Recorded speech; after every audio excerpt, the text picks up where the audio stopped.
Good afternoon, one and all. Welcome back to Red's Homestead. I finally have a day off.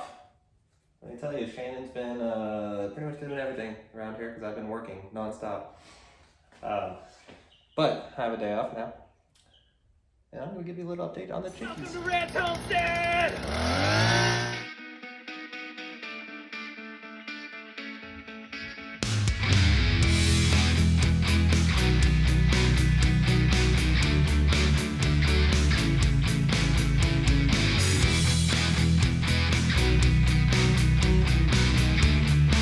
And beautiful chickies. They're a couple weeks old now. They have grown. And we actually had to upgrade the little brooder. That guy was gonna be a little too small. So we have the cardboard box brooder going on now. And so we've taken the temperature. I have, let's see if I can show you this little guy in here. And well, right now it's not near the light, but you keep it right here underneath the light. And right now we're keeping it at between 80 and 85 degrees. Raising this little lamp up a little bit more every single week. They're becoming more and more familiar with us. They're definitely curious. Little peckers. But, you know, they like it.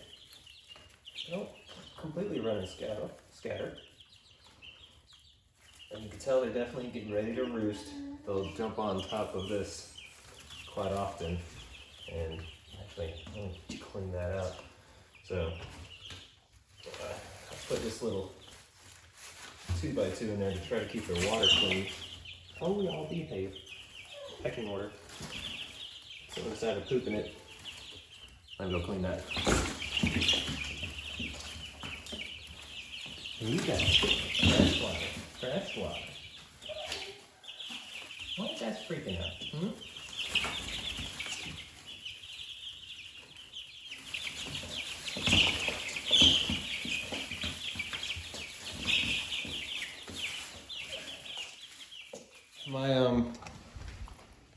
The screen that I built lasted about 4 days or so before we decided that, you know, we need a bigger brooder because we're gonna try to keep them in here a full 6 weeks because we don't know the temperatures and I really don't want to do a heater inside the coop area.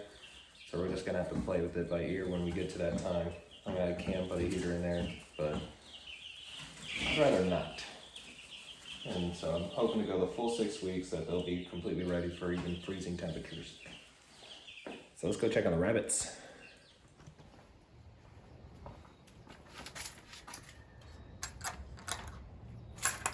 The rabbits are doing pretty well.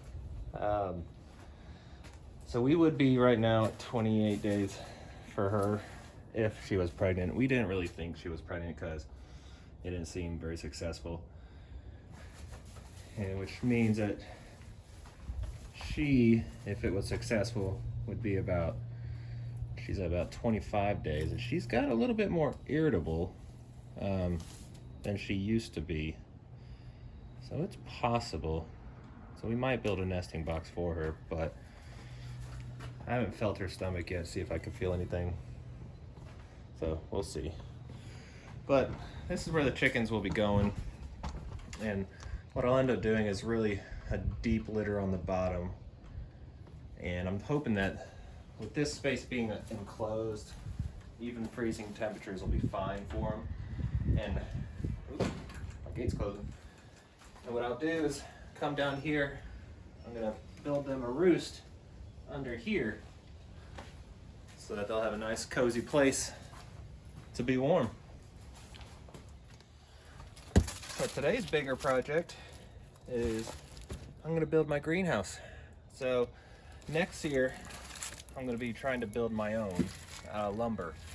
It's gonna be a little too expensive for this year, but I wanna be able to protect the plants during the winter. So I went ahead and got this cheap one on Amazon. It's just those like steel tube framed type that hopefully last a year or two. Now, let's get this guy set up.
Alrighty, we are back on the wood chipper.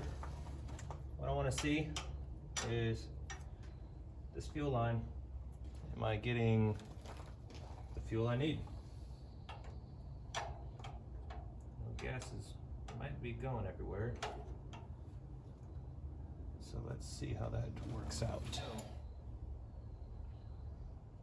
If this fuel pump is working right, and I should be getting fuel through here. Actually, before I even do that, I'm gonna check that line. Make sure the line's not clogged.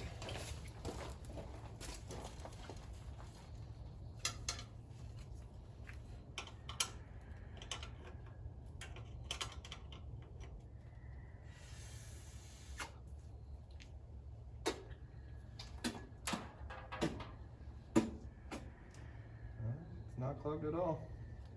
I guess my next thing is to try to start it, seeing if I have any fuel coming out of this. I don't know how to do that without getting fuel everywhere.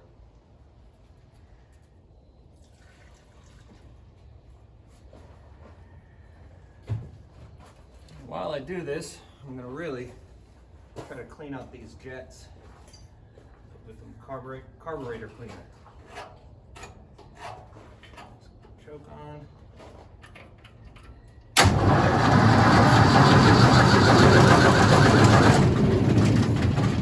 Alright. Lots of fuel came out. So fuel line and fuel pump. It's working just fine. So it's got to be the jets and the carburetor or the float valve. So I might be having to rebuild that carburetor, which I've done once in a dream. Fuel line's reconnected. What I'm also going to do is pour all of this seafoam in my gas can valve down there to try to run it through the carburetor. I wonder if I can pour it into the carburetor. Sure, yeah, surely you can, because you can get the spray and pour it in there. Let's try this again.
Take apart that carburetor.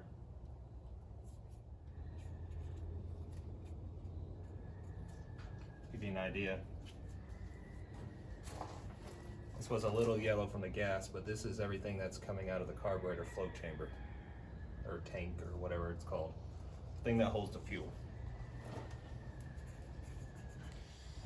So I found a pair, like my wire brushes, and cut a little hair off and used it to clean out what I'm pretty sure is the jets, or the jet. I mean, this is a single chamber. Things that confuse me is why does it have an accelerator pump but no accelerator on the actual machine? So that confuses me. So I cleaned out what I'm thinking is the idle jet, because I want to say most carburetors have two jets, a throttle and an idle. I only see one jet, and then something that has a spring, and it looks like it connects to like a ball bearing on the other side. I'm not sure what that is. Whatever it is, it's in a fixed position. The float moves freely, quite freely. Actually, I just put the pin back in now. So being down should be open for the fuel to come in, which I know it did because it was an open float chamber. It has to be something with the jets. All right, I'm gonna put this back on. I also filled it a little bit of the float chamber with the seafoam, so it can get directly in there when the fuel comes in, and maybe that'll seat something. All right, I completely opened the carburetor, emptied float chamber, so it's definitely getting fuel.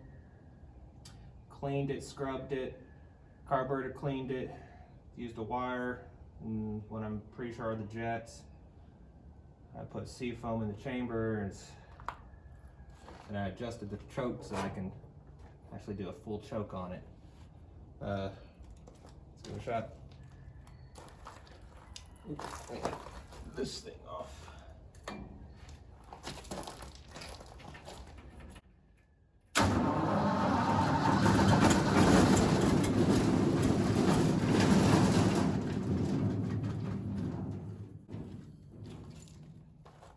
And I did not tighten up the fuel line. But hey, that gave a good demonstration of the fuel is definitely making its way.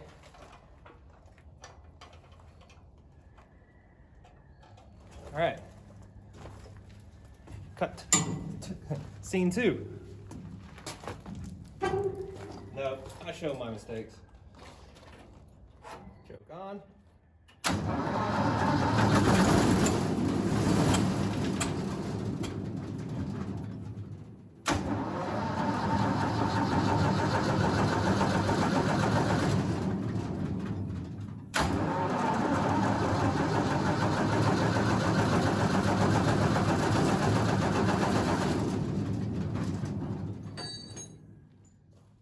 Let's give it just a tiny bit of fuel just to get it kicked in gear.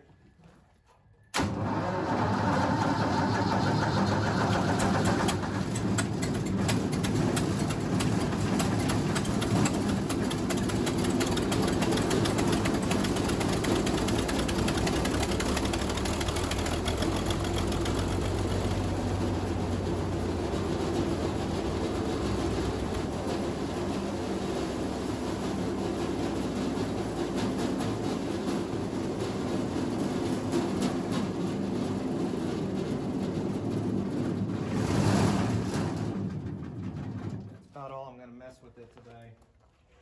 What can you do? More research. That's what I will do.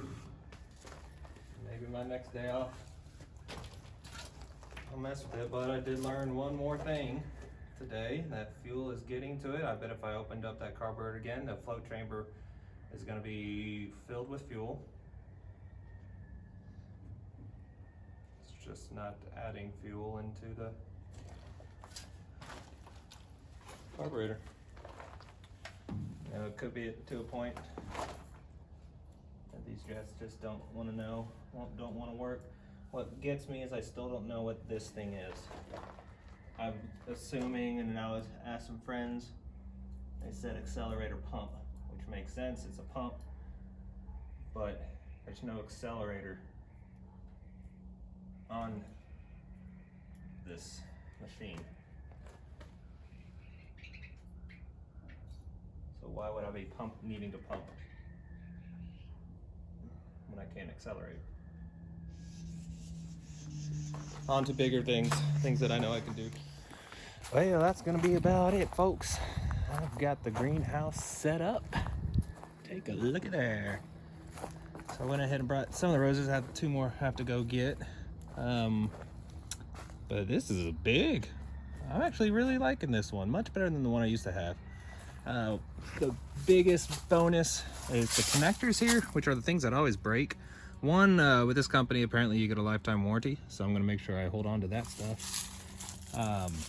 B, it has doors on either side, which was really cool, and there's actually 2 layers to the door. It has a screened layer for the summer if it, you want to keep bugs out but still keep it closed.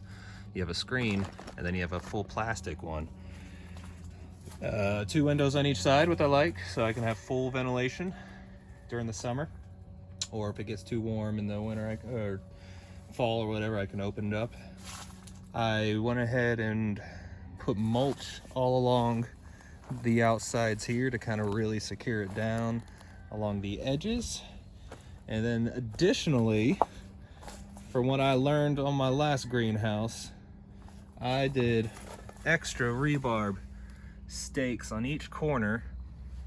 And the only negative I would say about the greenhouse, and it might be actually intentional so you can do what you want, but there was no holes on the doors. So if you didn't, because I put rebarb down here, and they actually did have a little thing of Velcro to attach to something, so I'm assuming that's why it's there, but it didn't have any pole or anything in the box. So if you didn't have any rebarb and you wanted to open your door, this thing would be flapping in the wind, completely separated. So only negative thing. So I'm gonna go get the rest of the roses and we're done. Adios.